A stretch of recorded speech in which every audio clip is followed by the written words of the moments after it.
Welcome to the Man Cave here at the Coopermans in Wistful Vista, which is close to San Diego, California.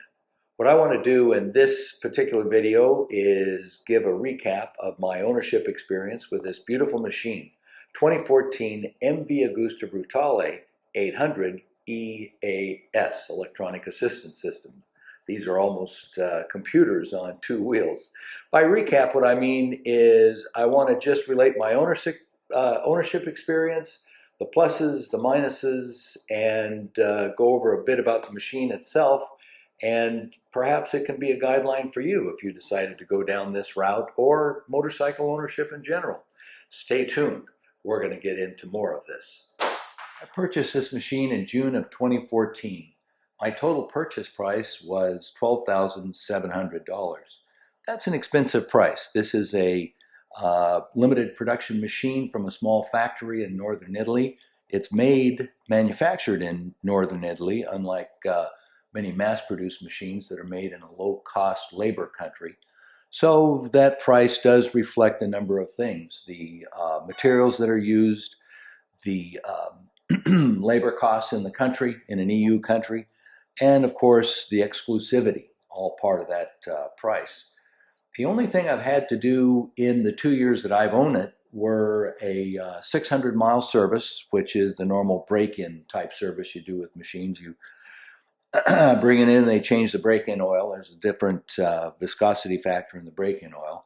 Cost for that was $361.11. Then I recently did yearly oil change and service, and that cost $200. And for that $200, they change the oil, they flush the coolant, flush the brake system. So not a bad price to pay.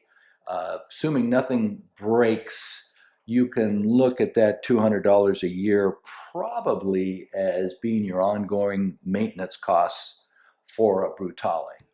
This machine was purchased from Moto Forza, the Ducati MV Agusta dealership in Northern County, San Diego. They were located in Escondido. I say were because they'd suffered a really devastating fire, burnt the place completely down. They're now searching for new premises. Excellent dealership. Dealt with James there, James Batista. Very nice guy and very good to work with. They also did the early service on the machine. Moto Forza was related to GP Motorcycles located in San Diego, California, virtually right across the street from the San Diego airport. And GP Motorcycles is who did the latest yearly service on the machine.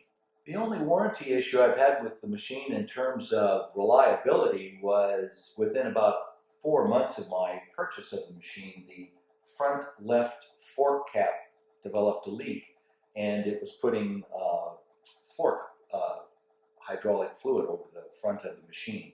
I took that into Moto Forza and had them look at it. They determined it was the fork cap, submitted it to MV Agusta. MV Agusta decided it was a warranty covered item. All well and good. The bad news is that the replacement part had to come from Italy, from the factory in Italy. I guess there is no US warehouse. And that took the better part of a month for the part to be sourced, brought out, and ultimately put back on the machine. So if this had been my major form of transportation during that time, it would have been quite difficult. Fortunately, it's not. I ride for sport and pleasure, and I was able to wait out that lengthy waiting time to get it back in. Since that time, there have been really no other issues that have taken the bike off the road. The only other thing that has been a little bit of an irritant is there was, and I stress was, a slight leak coming from the oil filter canister that's located in the bottom of the machine. And that was sorted out at GP Motorcycles when I had the last yearly oil change done. They put some more sealant around the flange and put it in, and since that time there's not been a drop of oil that's been coming out of it. So, all right, a bummer when you have a new motorcycle and you see a little drop of oil underneath. Not the best thing in the world, but forgivable. overall riding experience, reliability has been great. And as the machine has worn in, it's gotten smoother and smoother. Now, obviously, as a low production and rather exotic machine, there are expenses associated with owning it, particularly in the state of California. Those have to do with two major factors: your yearly license fee, factor number one, and the insurance for keeping this machine on the road and covered, factor number two. Insurance is expensive for this machine, $844 a year through Pacific Specialties, whom I use the machine insurance. The yearly registration fees are $145. That's a little expensive for motorcycle type yearly fees, but that reflects the high purchase price. So expensive to insure. I'm an old guy. I would imagine there would be more than that if I were in the younger category, what the insurance companies usually deem as the high-risk group. But something to keep in mind when you approach ownership of a machine of this stature. All right, what are my major likes and dislikes about this machine? It's a specialty, so limited production, and you have a very high-strung sporting machine. Probably not the best thing for a person who is going to use it on a commute. You could certainly do it. You could certainly do it. Or a long-term tour. That would be tough because it's not the most comfortable to sit on for long periods of time, not the most uncomfortable, but really suited for the way that I use it, which is weekend sporting rides out through the canyons east of San Diego. So what do I like? I need to refer to my notes here.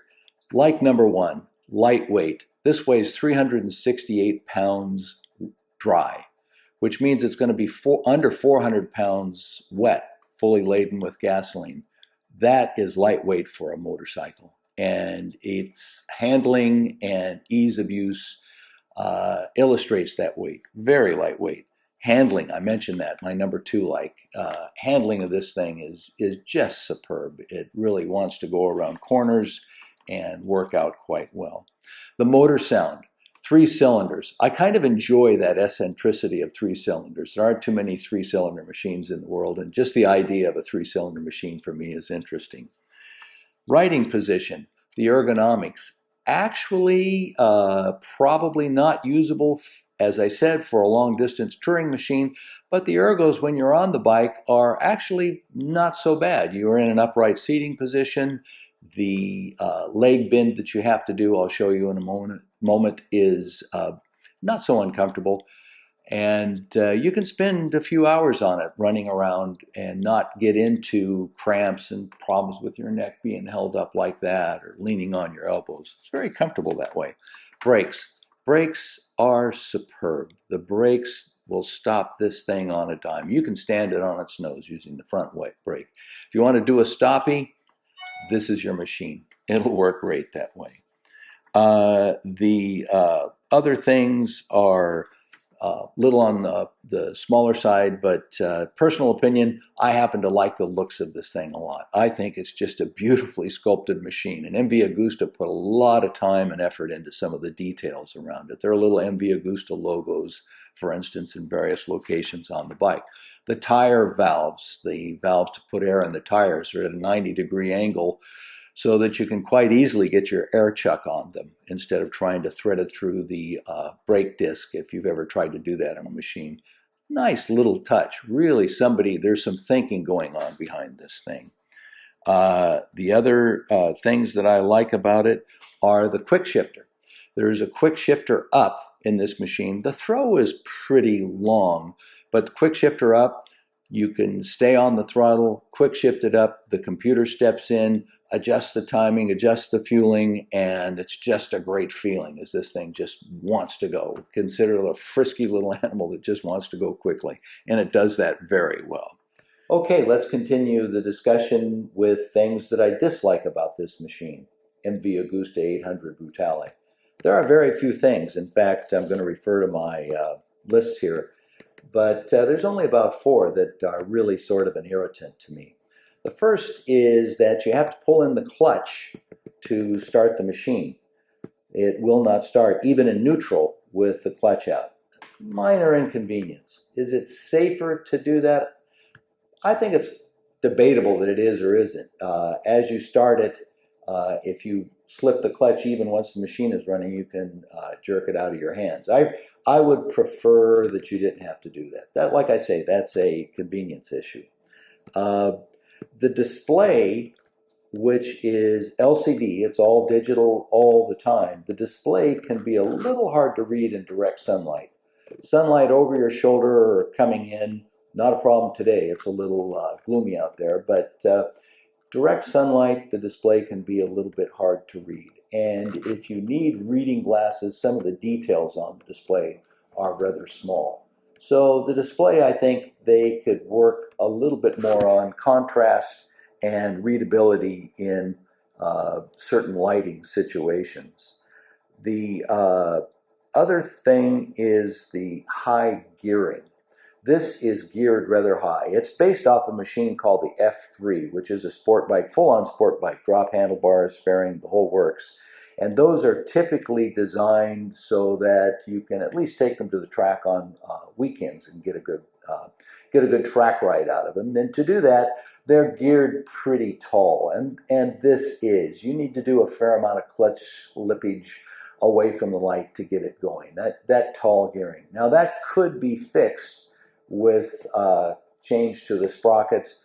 I've personally not done that. I've talked to people who have, and they've said that really takes care of that problem. But tall gearing, it's rather tall geared, I believe. The last and the most irritating thing about this particular machine is the fuel mapping. Now, MV Agusta, I'm sure, like every other manufacturer, has to go through some gyrations in order to qualify these for environmental regulations. And what they've done is to do that, my opinion, not sure, engineers out there, get out your pens and pencils, is they've made the map, the fuel map, rather choppy. So when you let off of the throttle, instead of a little bit of a tailing feed into the fuel, it chops it off. The practical effect of that on the rider, particularly in lower gears, is that it's a pretty, I'm going to call it a lumpy kind of a feeling. If you're trying to maintain a low gear around a neighborhood or something, you get that jerking back and forth, and that's the fueling issue. And it's well known. It's written about. Again, I'm told there are aftermarket solutions to that problem, but I did not want to get into the fuel mapping, particularly when I first bought the machine on a nearly new machine. And now that I have a better appreciation for it and what it's used for, it's not really meant to be a cruiser. It's not meant to roll along in a low gear. Even though you do have to do it, it's meant to be out there having fun. But that fuel mapping, I think they could do a little bit more work on. Quick note on the riding ergonomics. You can see me in the riding position here. Bike is on the kickstand, but you'll note that I'm not leaned over too far or pushed up too far upright, and my bend angle in my leg is comfortable enough to maintain that position for some period of time. So what's fun about this machine is that you do get the sporting engine, sporting chassis, but the riding ergonomics are very suitable for more senior riders and those who don't necessarily want to be in the tuck all day long. What I'm going to do now is talk to you about the modifications I've done to this machine. I think it's beautiful enough that you don't need to do too many modifications to it. It comes right out of the factory, looking good enough and working well enough that there's not a lot that needs to be done. I think they've done a very good job with their use of colors, textures, and design. It looks good from just about any angle, but everybody wants to change a few things. So we're going to start at the front. This is a Puig windshield.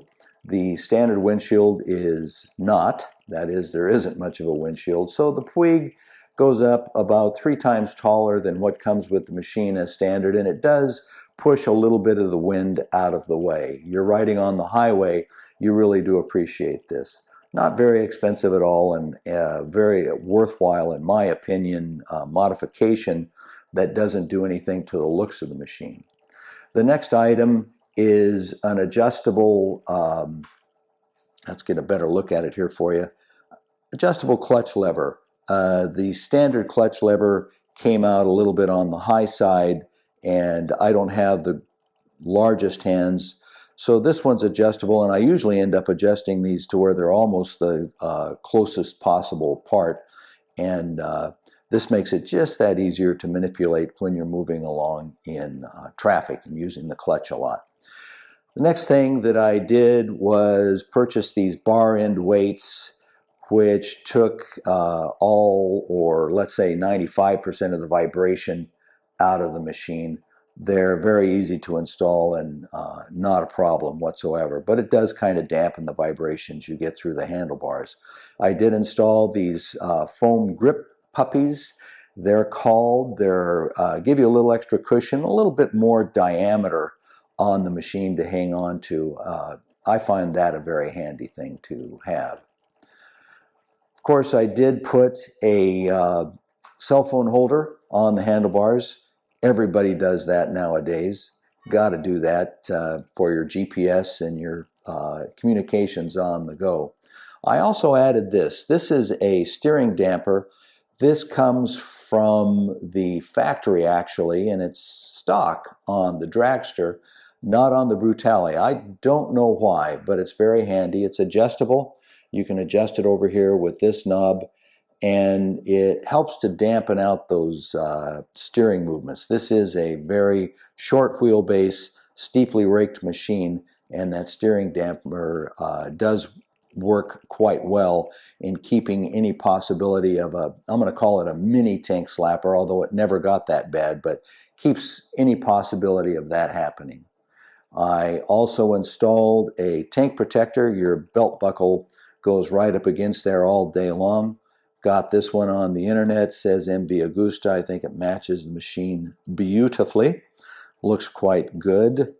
The last thing that I did that is non-standard is back here on the license plate holder from Twisted Throttle. Twisted Throttle has available a license plate holder that actually carries a little storage back in here.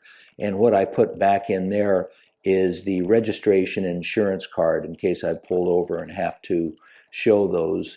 Those are very handy little things because there is no storage on this machine whatsoever. And the final thing to mention is I sourced a seat on the internet for a Brutale, took it to a local upholsterer, had them reupholster it in vinyl, not leather, because these machines do spend their days outdoors, and some foam and gel, and use that to replace the stock seat. Stock seat is not particularly comfortable at all, and I found that to be a very worthwhile thing to do.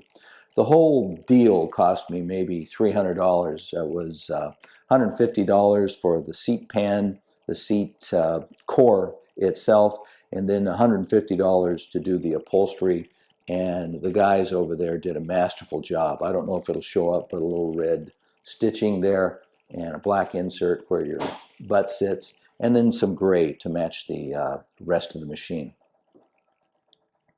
Okay, we'll step away, and that is 2 years of ownership on an MV Agusta Brutale 800 EAS. Hope you've enjoyed this, and I hope you've learned a little bit. It's been fun to produce it.